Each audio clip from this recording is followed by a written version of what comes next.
Hello everyone, good afternoon, and welcome back to our Sunset Moments.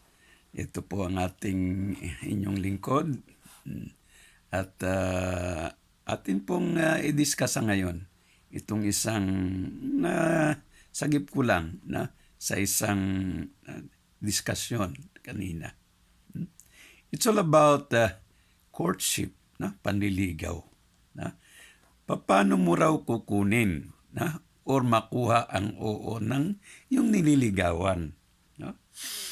So, I was thinking also of my past before. Sorry, i-ano natin tong camera. Kung paano ko nga ba napa-oo si Mrs. Now, of course, andun yung mga parents na talagang hindi naman nakikialam, kundi tinitingnan din nila kung talagang bagay ba kayong dalawa.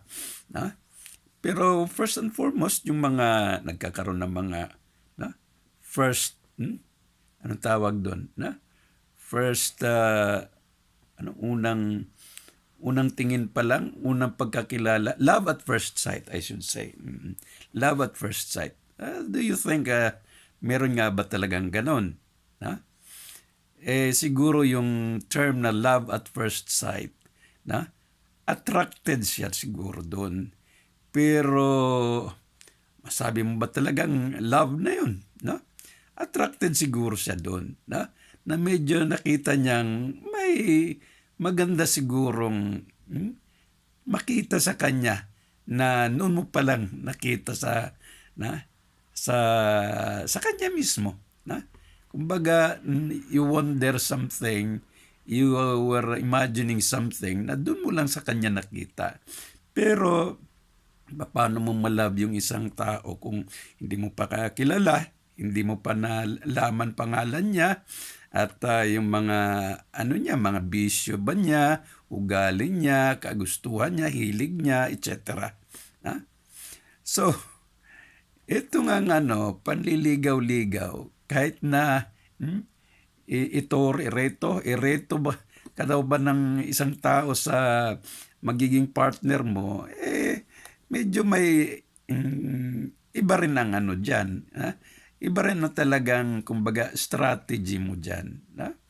Ang sabi nga, kahit na punta-puntahan mo man ang isang tao, sabihin mong pwede ka bang mag-court sa kanya, pero mag-reply na lang siya, pwede namang mag-court, pero hindi lang muna ako diyan, friendship lang muna.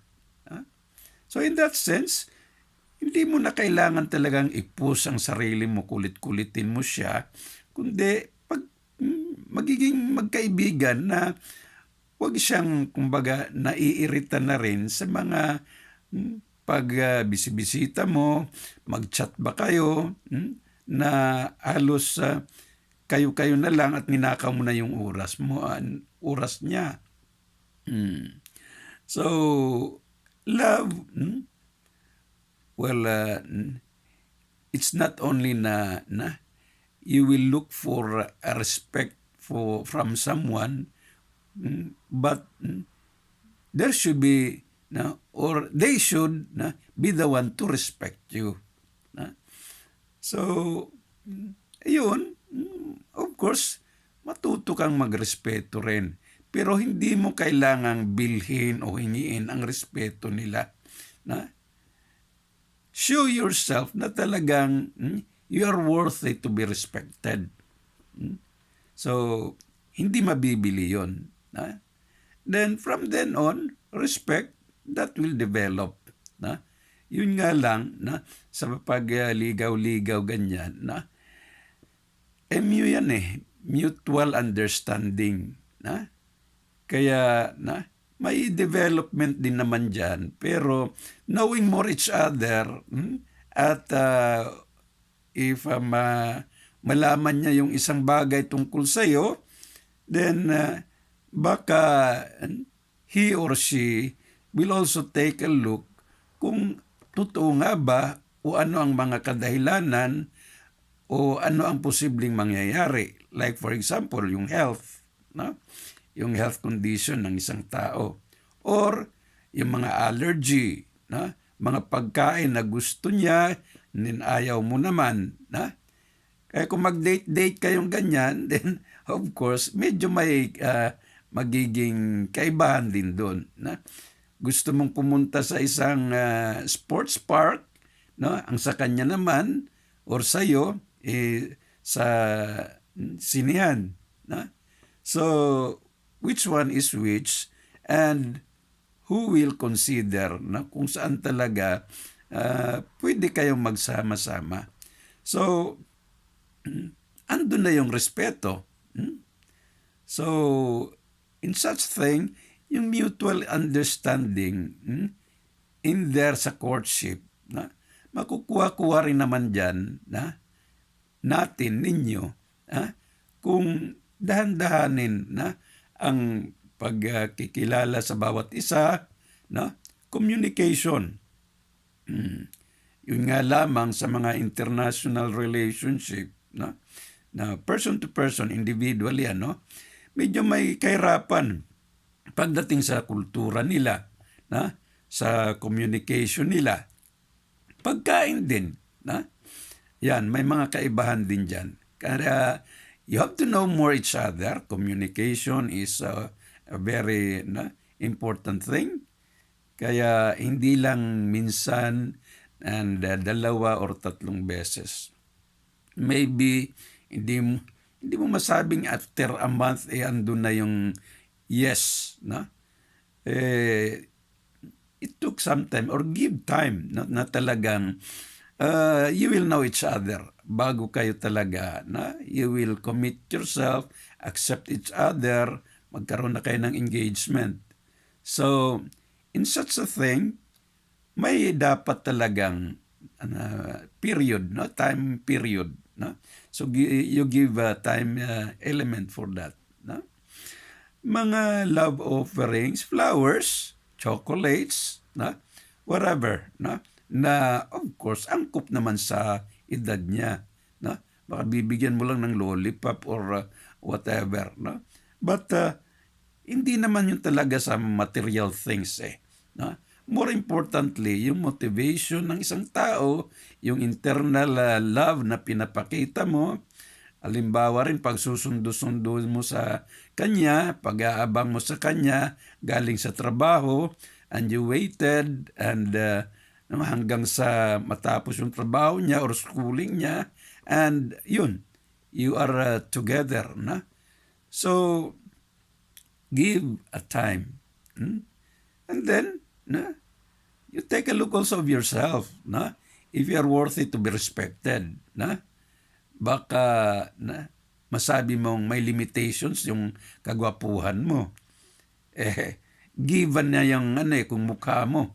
Pati sa akin kung pangit, isipin ko na lang na gwapo ako. But in a little way, kung ganyan ang mukha mo, then given na yan, bawiin mo na lang sa ibang bagay. Halimbawa sa boses mo, magaling kang kumanta. Or, sa sayaw, magaling kang sumayaw. Or in some other skills na pwede mo maipakita rin yung personality mo. Kaya, ito yung mga bagay-bagay na pwede nating isaayos kung tayo ay napupunta nga sa ganyang estado na. Sa mga kabataan, huwag magmamadali. Lalong-lalo na kung ang motibo mo lang pala early sexual experiences. It's not love. It's a selfish desire. It's a selfish desire na gusto mo lang yung mga panandaliang kaligayahan.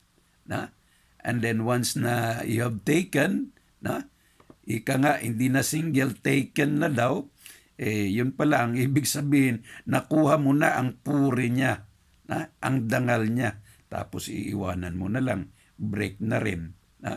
So what's the value of purity?